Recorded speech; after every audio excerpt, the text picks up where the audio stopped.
UP और उत्तराखंड की खबरों के लिए एबीपी गंगा को सब्सक्राइब करें और बेल आइकन दबाएं।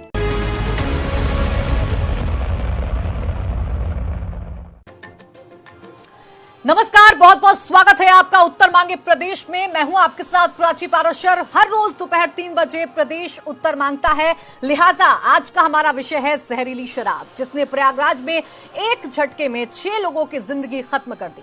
तो वहीं अब भी 11 लोग जिंदगी और मौत के बीच झूल रहे हैं। प्रयागराज के फूलपुर कोतवाली इलाके में बनी सरकारी शराब की दुकान से लोगों ने शराब खरीदी थी, जिसे पीने से उनकी मौत हो गई। ऐसे में सवाल उठता है कि आखिर सरकारी शराब की दुकान तक जहरीली शराब कैसे पहुंची और कैसे धड़ल्ले से उसकी बिक्री हो रही थी, वो भी तब जब लगातार सीएम योगी आदित्यनाथ जहरीली शराब मामले को लेकर सख्त हैं। यूपी में जहरीली शराब का कारोबार, फल फूल रहा है मौत का व्यापार। दारू पिए भैया रहे, तबीयत खराब हो गई, वो कहरत बाटे, घर में लेटा बाटे, यही अमलिया गाँव। प्रयागराज में 6 सांसों पर मौत का वार। कानून है सख्त, गंभीर है सरकार, फिर भी क्यों नहीं रुक रहा मौत का व्यापार? कब तक मचेगा जहरीली शराब से हाहाकार? उत्तर मांगे प्रदेश। तो देखिए, सवाल यही खड़ा हो रहा है कि आखिर शराब अवैध कैसे बन रही है, और सवाल यह भी कि सरकारी ठेकों तक ये जहरीली शराब आखिर कैसे पहुंच रही है, कौन है इसके पीछे जिम्मेदार? इसी सवाल के जवाब तलाशने की कोशिश करेंगे। हमारे साथ तमाम खास मेहमान जुड़ गए हैं और पीड़ित परिवार भी हमारे साथ है प्रयागराज से। अब्दुल हाफिज गांधी, प्रवक्ता सपा हमारे साथ हैं, नवीन श्रीवास्तव, प्रवक्ता भाजपा हमारे साथ हैं, और मोहम्मद मोइन मेरे संवाददाता प्रयागराज में मौजूद हैं और उनके साथ मौजूद है वहां पर पीड़ित परिवार। मैं सबसे पहले आप ही का रुख करना चाहूंगी और उसके बाद बाकी मेहमानों के पास जाऊंगी। पीड़ित परिवार का दर्द कोई समझ सकता है तो वो खुद हैं, क्योंकि उन्होंने अपनों को खोया है। क्या कहता है पीड़ित परिवार? जी बिल्कुल, अगर उत्तर प्रदेश की बात करें तो यहाँ पर सरकार बदली है लेकिन सिस्टम नहीं बदला है। यहाँ पर सरकारी अमला नहीं बदला है, उसका रवैया नहीं बदला है। सरकारी दुकान से शराब बेची जाती है और उसे पीने से लोगों की मौत हो जाती है, लेकिन जो सिस्टम के लोग हैं, जो बेशर्म अधिकारी हैं, वो कुछ भी बोलने के बजाय, कोई कार्रवाई करने के बजाय मामले पर पर्दा डालने की कोशिश में लगे हुए हैं, लीपापोती करने की कोशिश में लगे हुए हैं। इस वक्त हम मौजूद हैं राज बहादुर जी के मकान के बाहर, जिनकी शादी का कार्ड मेरे हाथ में है। ये देखिए, ये शादी का कार्ड मेरे हाथ में है। 29 तारीख को उनके बेटे की शादी थी। बगल का घर हम दिखाना चाहेंगे। देखिए घर को किस तरह से खूबसूरती से सजाया गया था, पुताई की गई थी, रंगाई की गई थी, और कल से शादी का कार्यक्रम शुरू होना था। लेकिन जहां सिस्टम की लापरवाही ने, अधिकारियों की लूट खसोट की नीति ने इनकी जान ले ली, और अकेले इनकी नहीं बल्कि 6 लोगों की जान ले ली। 2 लोगों की आंख की रोशनी चली गई है और 11 लोग अस्पताल में जिंदगी और मौत की जंग लड़ रहे हैं। हमारे साथ इनके परिवार के लोग हैं, गांव के लोग हैं, उनसे हम जानने की कोशिश करेंगे। सबसे ज्यादा नाराजगी लोगों में इस बात को लेकर के है कि जो प्रशासन है वो अंतिम संस्कार गांव में नहीं कराना चाहता। उसका कहना है कि शहर में ही कहीं अंतिम संस्कार करा दीजिए, जबकि यहाँ जो रस्म है वो दफनाने की रस्म है। उनके परिवार की महिलाएं, सबसे पहले उनसे बात करते हैं, जानने की कोशिश करते हैं। बताइए किस बात को लेकर नाराजगी है, क्या चाहते हैं आप लोग आखिर? बताइए। हम जौन कागज मल्टी हमारे सुबेरे से कल से शाम से गई है। यहाँ के बच्चे जितना जनता जुटा है सब भूख प्यास के मारे मर रहे हैं। आप लोग वहाँ पे क्या कर रहे हैं? मट्टी हमारी आई नहीं रही है। हम लोग कब तक मट्टी जोड़ के इंतजार करें? सब लोग आते हैं, कहीं मीडिया करते हैं, कहीं कुछ भी करते हैं, पुलिस लोग अपने गाड़ी स्टार्टते हैं, आप लोग मीडिया करते हैं। पहली बात तो मेरी लाश मेरे पास आना चाहिए। बेटा आप आगे आ जाओ, आप आगे आ जाओ। आप बेटी है उनकी, राज बहादुर जी की। बताइए क्या चाहते हैं आखिर परिवार के लोग? अब किसको जिम्मेदार मानते हैं और क्या चाहते हैं आप लोग? हम कुछ नहीं चाहते, हम अपने पिता की लाश चाहते हैं। बस हमारे पिता की लाश हमारे घर पे आना चाहिए। बिल्कुल, एक तो मौत हो गई, दूसरा वो परिवार है, वो बेटी है, जबकि राज बहादुर अकेले परिवार में कमाने वाले थे, लेकिन परिवार कह रहा है हमें मुआवजा नहीं, पहले हमारे परिवार की लाश। बिल्कुल यही तो सवाल है ना मोइन, की एक तरफ तो जान चली गई, एक तरफ अपनों को खो दिया, तो दूसरी तरफ जो शव है वो तक नहीं मिल पा रहा है, आखिरी दर्शन तक घर वाले नहीं कर पा रहे हैं अपने बेटे की। हमारे साथ तमाम खास मेहमान बने हुए हैं, उनका हम रुख कर लेंगे। नवीन श्रीवास्तव जी, आप ही से शुरुआत करूंगी। सरकारी ठेकों से मौत का सामान बांटा जा रहा है। कौन जिम्मेदार है इसके पीछे? निश्चित रूप से सरकारी ठेके से जब इस प्रकार की जहरीली शराब की बिक्री हो रही है तो वहाँ के स्थानीय जो आबकारी विभाग के अधिकारी हैं, जो पुलिस विभाग के अधिकारी हैं, उनकी लापरवाही है, कहीं न कहीं अपने कर्तव्य निर्वहन में असफलता है, जिसके कारण ये घटनाएं हुई हैं। और इस प्रकार की घटनाएं पिछले 2 दिनों में उत्तर प्रदेश में कई स्थानों पर ही इसको बहुत गंभीरता से लेते हुए मुख्यमंत्री योगी आदित्यनाथ जी ने इसके निर्देश दिए हैं कि जो लोग भी इस घृणित अपराध में संलिप्त हैं उनकी संपत्ति जब्त की जाए, उसको कुर्क करके नीलाम करके पीड़ित परिवारों को मुआवजा दिया जाए। ऐसे अपराधियों पर एनएसए और गैंगस्टर एक्ट जैसी कठोर धाराएं नवीन जी, ये मत गिनाइए, मुझे ये मत गिनाइए आप कि आप संपत्ति कुर्क कर देंगे। 2017 में आप प्रावधान कर चुके हैं मौत की सजा का, आप आजीवन कारावास का प्रावधान कर चुके हैं, संशोधन कर चुके हैं। क्या हुआ उसके बाद, क्या बदला नवीन जी, बता दीजिए जरा। देखिए, संविधान पे संशोधन कर चुके हैं, हम कठोर प्रावधान कर चुके हैं, लेकिन अभी तक इस प्रकार के मामलों में जो अपराधी पकड़े जाते थे उनकी बाद में जमानत हो जाती थी। हम उनके ऊपर एनएसए और गैंगस्टर एक्ट इसलिए लगा रहे हैं कि उनकी जमानत जल्दी न होने पाए। जिस आर्थिक लाभ जी, या तो आप ये कह रहे हैं कि आप जो पहला आपने जो पहला संशोधन किया था, आपने जो पहला संशोधन किया था नवीन जी, या तो आप ये कह रहे हैं कि वो कहीं ना कहीं ढीला पड़ गया था। आप ये कह रहे हैं नवीन जी, आप ये कह रहे हैं नवीन जी, नवीन जी करके जब करना नवीन जी, मैं नहीं सुनूंगी। देखिए, मेरे साथ पीड़ित परिवार भी है, उसका दर्द सुन लीजिए साहब, उसका दर्द सुन लीजिए। नवीन जी देखिए, आप रटा रटाया अगर यहाँ पर बैठकर जवाब देंगे तो फिर मुझे आगे प्रवक्ता के पास बढ़ना होगा। आप अगर रटा रटाए यहाँ पर जवाब देंगे, आप सीधा सवाल का जवाब दीजिए ना सर। आपने जो पहला संशोधन किया था, बता दीजिए आपने कितनी कार्रवाई की है, आंकड़े गिना दीजिए नवीन जी। जाने पर उनके खिलाफ भी कार्रवाई की जाएगी। जो घटनाएं, ठीक है नवीन जी, मुझे लगता है शायद आप मेरे सवालों का जवाब, नवीन जी, जिनकी लापरवाही, नवीन जी, संरक्षण के कारण, नवीन जी, या तो आपके पास मेरी आवाज नहीं जा रही है या फिर आप मुझे सुनना नहीं चाहते हैं, क्योंकि आप मेरे सवाल का जवाब यहाँ पर नहीं दे रहे हैं। आप मुझे आंकड़ा बता दीजिए नवीन जी, सुन पा रहे हैं आप मुझे? चलिए ठीक है, नवीन जी के पास शायद आवाज नहीं पहुंच पा रही है, लेकिन उनसे इस सवाल का जवाब जरूर लिया जाएगा कि आंकड़ा जरूर वो बता दें कि पहला जो संशोधन किया था उसमें आखिर कितनी कार्रवाई हुई है। सपा प्रवक्ता भी हमारे साथ है, उनका हम रुख करेंगे। हाफिज साहब, कौन जिम्मेदार है? आपसे भी मेरा यही सवाल है, क्योंकि पीड़ित परिवार का दर्द तो शायद कोई नहीं समझता। प्राची जी, मैं समझता हूं कि बहुत दुखद घटना है। आज सरकार हर घटना के बाद इसी तरह की सामान्य प्रतिक्रिया देती है कि कार्रवाई होगी, कड़ी से कड़ी कार्रवाई होगी, लेकिन मैं समझता हूं कि परिवार से पूछा जाना चाहिए कि उनको कितनी पीड़ा से गुजरना पड़ता है। अब लखनऊ जैसी जगह में 6 दिन तक कोई कार्रवाई नहीं होती है। ये जहरीली शराब पहली बार ऐसा हो रहा है। देखिए, अवैध शराब उत्तर प्रदेश के अंदर गांव देहातों में इधर उधर बिकती है, उस पर सरकार एक्शन भी लेती है, लेकिन अगर उत्तर प्रदेश में लखनऊ में बैठे 6 दिन तक सरकारी ठेकों से अगर शराब बिकती है तो क्या कहा जाएगा? ये सरकार का लचर रवैया नहीं है, शासन प्रशासन का लचर रवैया नहीं है तो क्या है? उत्तर प्रदेश में पहले भी हमने देखा था, कुछ महीनों पहले कानपुर में घटना हुई थी, पश्चिमी उत्तर प्रदेश में घटना हुई थी, और हर घटना के बाद यही कहा जाता है कि कड़ी कार्रवाई होगी। यानी जो सामान्य सरकार की प्रतिक्रिया होती है वो दे दी जाती है, उसके बाद भुला दिया जाता है। कोई सरकार में बैठ के हाफिज साहब सब यही प्रतिक्रिया देते हैं, आती है, यानी टाइम बाइंग एक्सरसाइजेस होती हैं। हाफिज साहब, सरकार में बैठ के सब यही प्रतिक्रिया देते हैं। देखिए, मैं बिल्कुल नहीं कह रहा हूं, ऐसा तो नहीं है कि ये कारोबार अभी नया हो रहा है उत्तर प्रदेश में। बिल्कुल नहीं कह रहा हूं कि हमारी सरकारें रही हैं। देखिए प्राची जी, मैं ये कतई नहीं कह रहा हूं कि हमारी सरकार में नहीं हुआ, लेकिन सरकारी ठेकों से अगर जहरीली शराब और अवैध शराब अगर बटेगी तो ये पहली बार हो रहा है। उत्तर प्रदेश की राजधानी में सरकार की नाक के नीचे यदि इस तरह की चीजें होती हैं तो ये बहुत अफसोसनाक है। देखिए हाफिज साहब, ये गलत है, लेकिन फिर भी देखिए, फिर मेरे मन में सवाल आ रहा है कि सरकारी ठेके से बिके तो ये मौत, और बाकी अगर बिके तो फिर ये मौत नहीं है, ये जहरीली नहीं है, तो ये जरूर कहा जाएगा कि ये सरकारी संरक्षण में हो रहा है। ठीक है, आप तमाम सवाल उठा रहे हैं। नवीन जी के पास पहले मेरे आवाज नहीं गई थी, उनका रुख करूंगी, फिर उसके बाद पीड़ित परिवार के पास भी जाऊंगी। नवीन जी, सीधा सा सवाल है, सीधा सा जवाब दीजिएगा, आंकड़ा बता दीजिए, अब तक कितनों को आजीवन कारावास कर दिया आपने जो पहला संशोधन किया था?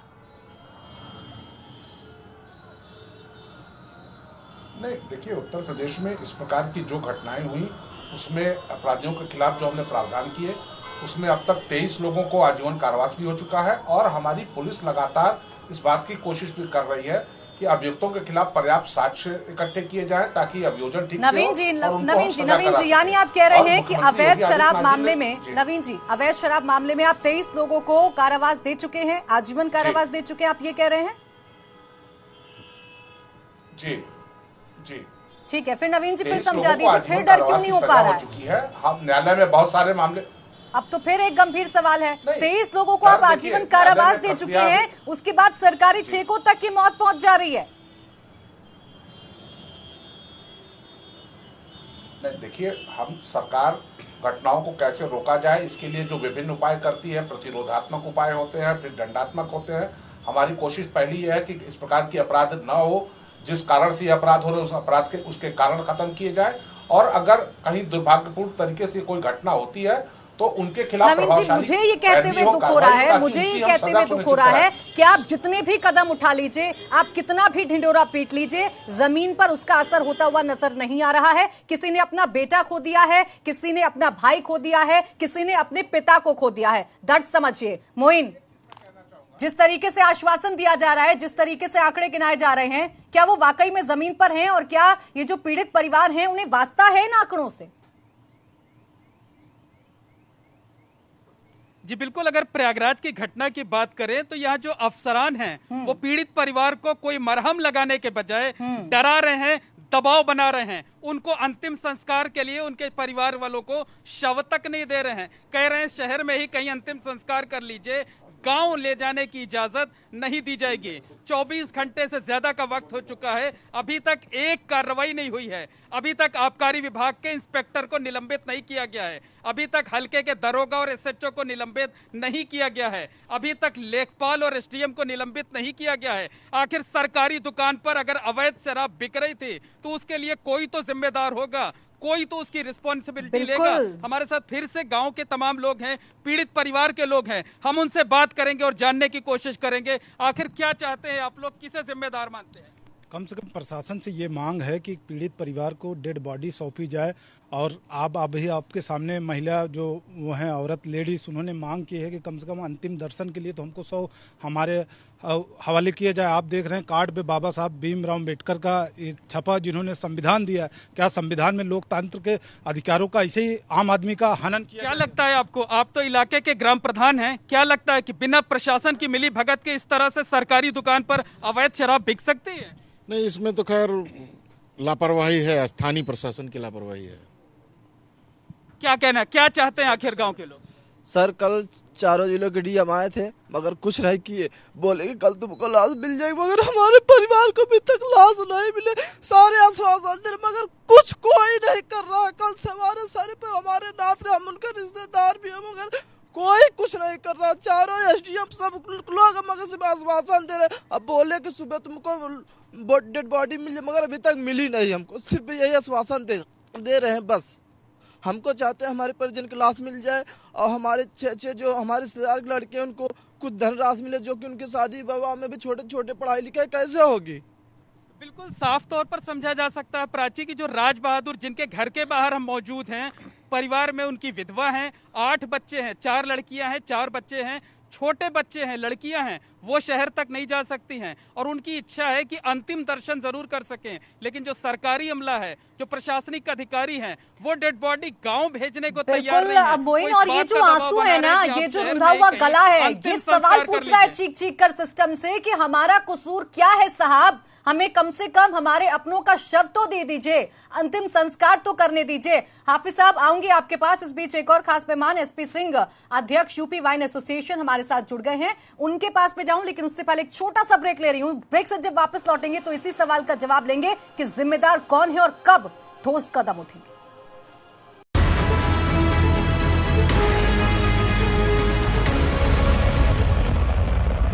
ब्रेक के बाद स्वागत है आपका। तो उत्तर यही मांग रहा है प्रदेश के, आखिर जगह जगह बिकती इस मौत के पीछे जिम्मेदार कौन है और कब इस पर रोक लगेगी। तमाम खास मेहमान मेरे साथ बने हुए हैं। एसपी सिंह, अध्यक्ष यूपी वाइन एसोसिएशन, अभी अभी हमारे साथ जुड़े हैं, उनका हम रुक करेंगे। उसके बाद हाफिज साहब आपके पास भी आऊंगी। एसपी सिंह जी, आप मुझे जरा ये पूरा सिस्टम समझा दीजिए कि कैसे काम होता है। सरकारी ठेकों तक ये जो शराब है वो कैसे पहुंच जाती है, कौन सा ऐसा यहाँ पर नेक्सस है, ऐसे कौन से लोग हैं जो सरकारी ठेकों तक अवैध शराब पहुंचा दे रहे हैं?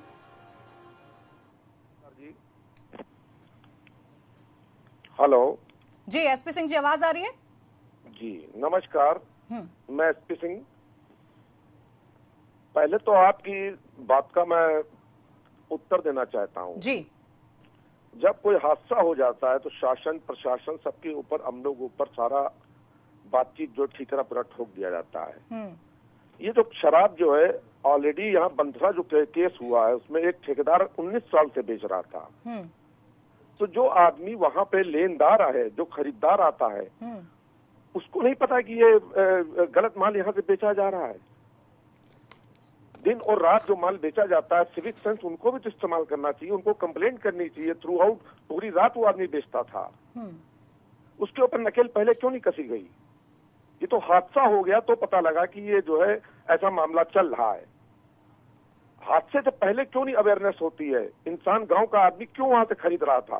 कोटेदार से खरीदा जा रहा था। एसपी सिंह जी देखिए, खरीदारों को यहाँ पर आप ब्लेम नहीं कर सकते हैं। उनके सामने जो चीज बेची जाएगी वो खरीदेंगे। मत बेचिए ना, बेचे ही मत। मैडम कोटेदार से खरीदा जा रहा था, प्राइवेट राशन की दुकान से बिक रहा था। प्राइवेट राशन की दुकान से भी सरकारी ठेकों से गया था। सरकारी ठेकों से गया, ये तो जांच हो रही है इसमें। सरकारी ठेके से गया तो उसको तो अरेस्टिंग हुई नहीं। एसपी सिंह जी देखिए, एसपी सिंह जी मैं तो आपसे पूरा सिस्टम समझ रही थी, लेकिन यहाँ पर अगर हम पूरी तरीके से खरीदारों को ब्लेम कर देंगे तो ये गलत है। सर, पीड़ित परिवार हमारे साथ है, पीड़ित परिवार हमारे साथ है, उसके आंसू देख लीजिए आप। मैडम वो तो गलत हुआ है, हम भी उनके साथ हैं। जो हादसा हुआ है बहुत दर्दनाक हादसा है, हम भी उनके साथ हैं। हम ये कहना चाह रहे हैं कि इस तरह का जो प्रोसेस है ठेका देने का, उसमें तब्दीली थोड़ी सी होनी चाहिए। ठीक है, ये बात मैं आपकी मान लेती हूँ कि इस प्रोसेस में तब्दीली होनी चाहिए, समय समय पर जांच होनी चाहिए, लेकिन एक तरफा यहाँ पर खरीदारों को ब्लेम नहीं किया जा सकता है। मैं हाफिज साहब के पास जाऊंगी, आपके पास आऊंगी मैं। एसपी सिंह जी, हाफिज साहब कुछ कह रहे थे आप? मैं ये कह रहा था, एसपी सिंह साहब का जो आर्गुमेंट है, इस आर्गुमेंट के हिसाब से तो जनता ही हर चीज के लिए जिम्मेदार होगी। जनता की गलती है कि वो इस तरह की चीजें लेती है। शासन प्रशासन कहाँ है, पुलिस कहाँ पर है? और फिर मैं एक बात कहना चाहूंगा, देखिए अभी हम आपके मोइन साहब को सुन रहे थे जी। ये प्रशासन शासन डेड बॉडी क्यों नहीं देता है? हाथरस का जो कांड हुआ था उसमें भी हमने देखा कि ये जो डेथ अगर हो गई है तो ये परिवार का हक है कि जिस सेरेमनीज के साथ वो उनका दाह संस्कार करना चाहें या अंतिम संस्कार करना चाहें, उनको ये इजाजत देनी चाहिए। और मैं शासन प्रशासन से कहूंगा कि इसमें वो देरी ना करें। हर किसी परिवार के सेंटिमेंट्स होते हैं, वो अपने जो मृत व्यक्ति है उसको देखना चाहते हैं। तो मैं शासन से, प्रयागराज शासन से कहूंगा कि इसमें कतई देरी ना करें और जल्द से जल्द जो है ये जो है मृतक को परिवार के हवाले किया जाए। ठीक है हाफिज साहब, यानी आप कह रहे हैं कि थोड़ी सी संवेदनशीलता यहाँ पर दिखानी चाहिए और पीड़ित परिवार को कम से कम उनके प्रियजनों का शब्द तो देना चाहिए। नवीन जी, एक तरफ तो आप मौत बट रही है आपके प्रदेश में, आप कानून ला रहे हैं, आप प्रावधान कर रहे हैं, आप कड़े एक्शन ले रहे हैं, लेकिन उन एक्शंस को मैं इसलिए सक्सेसफुल नहीं कहूंगी क्योंकि जमीन पर उनका कोई असर नजर नहीं आ रहा है। दूसरी तरफ प्रशासन की बेरुखी, वो भी ऐसे समय में जब किसी ने अपने को खोया है, किसी ने अपने पिता, अपने बेटे को खोया है। ये किस तरीके का सर सिस्टम है, मुझे समझाइए आप। प्राची जी देखिए, आपने दो प्रश्न किए, मैं जवाब देता हूं। पहला आपने कहा कि उत्तर प्रदेश में मौत बढ़ रही है। मैं एक घटना बताना चाहता हूं। अभी कल मथुरा में 3 लोगों की मौत हुई शराब पीने से, 4 लोगों की राजस्थान में हुई। राजस्थान से वो शराब पी के आए थे, राजस्थान बॉर्डर से सटा हुआ था, उनकी मौत हुई। मेरा ये कहना है कि इस प्रकार की दुखद घटनाओं को दोहरे मापदंड से नहीं देखना चाहिए। उत्तर प्रदेश में घटनाएं हो तो अपराध है, पंजाब में हो तो वो अपराध नहीं है, ऐसा नहीं होगा। पंजाब में पिछले महीने 116 लोगों की शराब पीने से मौत हुई, लेकिन वो दूसरे प्रदेश के आंकड़े मत गिनाइए सर, दूसरे प्रदेश के आंकड़े मत गिनाइए, मुझे जरूरत नहीं है। आप अपने प्रदेश की बात करिए, कृपया मेरी अपने प्रदेश की बात करिए। नवीन जी, आपकी बात पूरी तभी होगी जब आप अपने प्रदेश पे आएंगे। मुझे पंजाब में क्या हो रहा है, राजस्थान में क्या हो रहा है, वहाँ के प्रवक्ता जवाब देंगे। आप अपने प्रदेश की जवाब दीजिए। पंजाब इस देश से बाहर है, पंजाब इस देश से बाहर है, पंजाब के लोग इस देश के बाहर, इस देश के नागरिक नहीं है। मैं कह रहा हूं कि अपराध को अपराध की तरह से देखा जाना चाहिए। अपराधी किस जात का है, अपराध किस प्रदेश में हुआ, इससे नहीं मतलब है। अपराध को नवीन जी देखिए, ये बेतुकी बात यहाँ पर मत करिए। नवीन जी मत करिए। आप प्रशासन की बेरुखी पर जवाब दीजिए मुझे। आप मुझे प्रशासन की बेरुखी पर जवाब दीजिए। बता दीजिए कैसे बेरुखी? आप मुझे प्रशासन की बेरुखी पर जवाब दीजिए। मैं बोल रहा हूँ क्यों प्रशासन बेरुखी कर रहा है, जवाब दीजिए ना इस बात का। मेरे प्रश्न का जवाब आप जवाब पहले सुनना चाहेंगे तब ना, पहले जवाब तो सुन लीजिए ना। तो जवाब तब तो सुनेंगे ना साहब जब पीड़ित परिवार को ध्यान में रखकर आपको जवाब देंगे। नंबर एक चीज, उनके आंसू तो देख लेते। अरे सुनिए मैडम, सुन तो लीजिए ना जी। मैं बिल्कुल कह रहा हूँ प्रशासन को उनकी मृत परिवार के जो शव है उनको मृत परिवार को दिया जाना चाहिए, ताकि वो उसका ठीक जाना चाहिए नहीं, अभी तक क्यों नहीं दिया गया? सवाल ये है, बिल्कुल आप सरकार में हैं, आप सुनिश्चित करेंगे? सवाल इस बात, अरे बिल्कुल सुनिश्चित करेंगे। कुछ वैधानिक कार्रवाई होती है, पोस्टमार्टम होता है, उसमें समय लगता है, थोड़ा इसको भी समझने का प्रयास करना चाहिए। मैं फिर कह रहा हूँ कि अपराध को दोहरा तरीके से नहीं देखा जाना चाहिए किसी भी घटना को। लेकिन दुर्भाग्य है, चाहे आप मीडिया के लोग हो, चाहे विपक्ष के लोग हो, अरे नवीन जी, दबाव बना रहे पीड़ित परिवार पर कि शहर में आप कर दीजिए अंतिम संस्कार। किस बात का डर है? किस बात का डर है सर? किया और बलरामपुर आप में से कोई नहीं गया, तो क्या आप लोग मीडिया भी आप लोग ये बहुत नवीन जी ये जो स्टंट है ना, ये जो स्टंट है आपका मेरे सामने बिल्कुल नहीं चलेगा कि जब आप सवाल के जवाब ना दे पाए तो आप मीडिया पर सवाल खड़े कर दें। अगर चले चाहे मत चले, आपको सुनना पड़ेगा। आप जब ठीक है नवीन जी, आप ना डिबेट को कहीं और लेकर जा रहे हैं, सवाल का जवाब नहीं दे पा रहे। हाफिज साहब नहीं, हम कहीं और लेके नहीं जा रहे, मैं कहीं बिल्कुल आप सुनना नहीं चाह रही हैं। देखिए प्राची जी, अपराध अपराध है, अपराध को दोहरा मापदंड मत अपनाइए। प्राची जी, प्रशासन की गलती है, प्रशासन को उनके परिवार को तुरंत सब देना चाहिए। जी देखिए प्राची जी, नवीन जी दो गलत चीजों को मिलाकर सही दिखाना चाहते हैं। अगर कहीं गलत हो रहा है तो वो भी गलत है। पंजाब के अंदर हो रहा है, नहीं सुन लीजिए, लेकिन आपके अपराध नहीं छुप जाएंगे, लेकिन उससे अपराध आपके अपराध नहीं छुप जाएंगे। यदि चीफ मिनिस्टर के घर से 7-8 किलोमीटर बंथरा है, एयरपोर्ट के बिल्कुल पास है, यदि यहां इस तरह की विभत्स घटना हो सकती है, दुखद घटना हो सकती है, तो हम पूरे उत्तर प्रदेश में अंदाजा लगा सकते हैं कि दूसरे डिस्ट्रिक्ट में क्या हो रहा होगा। हमारा सवाल यह है कि चीफ मिनिस्टर की नाक के नीचे यदि इस तरह की घटना हो सकती है, अवैध शराब, जहरीली शराब बिक सकती है, तो फिर दूसरे जो दूर दराज के डिस्ट्रिक्ट हैं वहां क्या हाल हो रहा होगा। तो नवीन जी अपना पल्ला नहीं झाड़ सकते कि राजस्थान में क्या हो रहा है या पंजाब में क्या हो रहा है, उत्तर प्रदेश में क्या हो रहा है, यह भी तो आप बताइए। यदि देखिए विपक्ष का काम है सवाल उठाना, आप विपक्ष के जो सवाल हैं लेकिन उससे बिल्कुल जो है घबरा मत जाइए। आप ये बताइए कि डेड बॉडी अभी तक क्यों नहीं दी गई, ये भी हमें पता है कि उस पर जांच की बात हो जाती है, उस पर कार्रवाई की बात हो जाती है, लेकिन जमीन पर क्या होता है शायद ये किसी को नहीं पता। बहरहाल बहुत शुक्रिया आप सभी का हमारे साथ जुड़ने के लिए और इस चर्चा में शामिल होने के लिए। तो सवाल वहीं का वहीं है कि इसके पीछे जिम्मेदार कौन है और सिस्टम इतना बेरुखा आखिर क्यों है। इसी के साथ इस खास कार्यक्रम में बस इतना ही। आप देखते रहिए एबीपी पंजाब।